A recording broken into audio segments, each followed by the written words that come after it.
अस्सलामुअलैकुम वरहमतुल्लाहि वबरकातुहू। कुछ ही दिनों बाद या यूँ कह लीजिए कि अगले महीने जो हमारे गैर मुस्लिम भाई हैं, जो बिरादरान वतन हैं, यानी गैर मुस्लिम भाई, उनका एक त्यौहार आने वाला है जिसको दिवाली कहते हैं।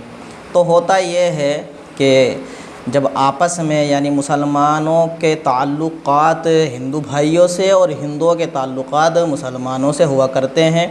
तो जब मुसलमानों का त्यौहार आता है, ईद या बकरीद वगैरह, तो मुसलमान अपने ताल्लुक़ रखने वाले हिंदू भाइयों को यहाँ जाकर मिठाई देते हैं। और जब हिंदू भाइयों का त्यौहार आता है, दीपावली या कोई और दूसरा त्यौहार आता है, तो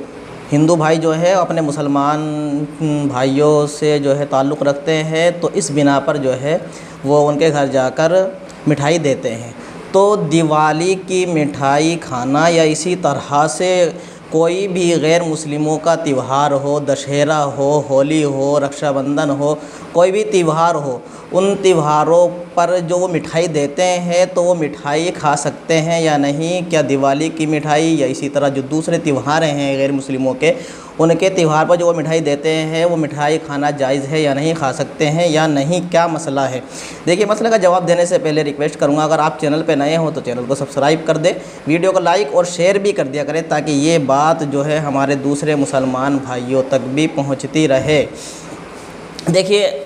मिठाई जो होती है, जो होटलों पर बनती है, वो नाजायज़ या हराम नहीं है, उसको खा सकते हैं, चाहे वो हिंदू भाई दे या चाहे कोई दूसरे अपने त्यौहार पर जो है कोई दूसरा दे, उसको खा सकते हैं। अब वो मिठाई जो है हमारे लिए नाजायज़ और हराम कब होगी? वो मिठाई नाजायज़ और हराम मुसलमानों के लिए उस वक्त होगी जब ये हमारे हिंदू भाई उस होटल से मिठाई लेकर जाएं और फिर उस मिठाई को जो है अपने जो देवी देवता हैं, ये करते हैं हमारे हिंदू भाई, दिवाली पर या किसी दूसरे त्यौहार के मौके पर वहाँ से जो है होटलों से मिठाई ले जाते हैं और बहुत सारी मिठाई ले जाते हैं, मिठाइयों के डब्बे ले जाते हैं, बांटने होते हैं इनको। तो फिर उन मिठाइयों के डब्बों को खोलकर उन मिठाइयों को अपने देवी देवताओं के सामने रख देते हैं, यानी कि चढ़ावा चढ़ाते हैं। और फिर चढ़ावा चढ़ाने के बाद, उनके सामने रखने के बाद, उनके नाम पर चढ़ाने के बाद जो है उन डब्बों को जो है बंद करते हैं और फिर बाद में तकसीम करते हैं अपने रिश्तेदारों में, अपने मिलने जुलने वालों में, मुसलमानों में। तो अब ये जो मिठाई, ये हिंदू भाई जो मिठाई चढ़ावा चढ़ाने के बाद दे रहे हैं, तो इसका खाना नाजायज़ और हराम है। ये देवी देवताओं के नाम पर चढ़ाई हुई मिठाई है, ये मुसलमान के लिए जायज़ नहीं है। एक बात तो ये। दूसरी बात ये है कि ये मिठाई जो है उस वक्त नाजायज़ और हराम होगी जब ये हिंदू भाई जो है उस मिठाई के अंदर कोई नापाक चीज़ मिलाकर लाएं। जैसे हिंदुओं के यहाँ जो है गाय जो है एक पवित्र माता मानी जाती है और ये इसके पेशाब को एक पवित्र पानी समझते हैं, एक पवित्र मानते हैं, तो ये थोड़ा बहुत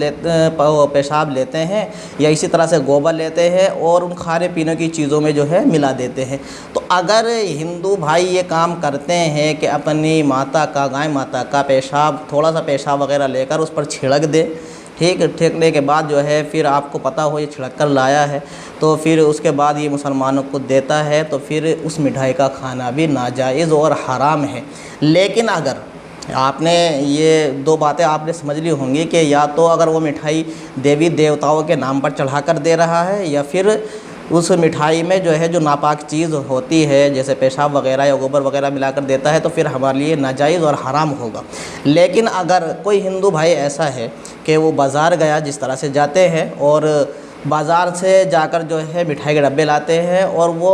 अपने देवी देवताओं के नाम पर चढ़ाने के बाद नहीं देते, बल्कि होटल पे से जैसे लेकर आए और वैसे ही वो अपने जो मिलने जुलने वाले मुसलमान हैं उनको लाकर दे दिए, तो फिर इस तरह की मिठाई खाना बिल्कुल जायज़ है। इस तरह की मिठाई खाने में कोई हरज नहीं है, आप ले भी सकते हैं और खा भी सकते हैं, इसमें कोई हरज नहीं है। बस शर्त यह है कि वो देवी देवताओं के नाम पर चढ़ाई हुई मिठाई ना हो, इसी तरह से उसमें कोई नापाक चीज़ मिली हुई ना हो। उम्मीद है आपको मेरी बात अच्छी तरह से समझ में आ गई होगी। अस्सलामु अलैकुम वरहमतुल्लाहि वबरकातुहू।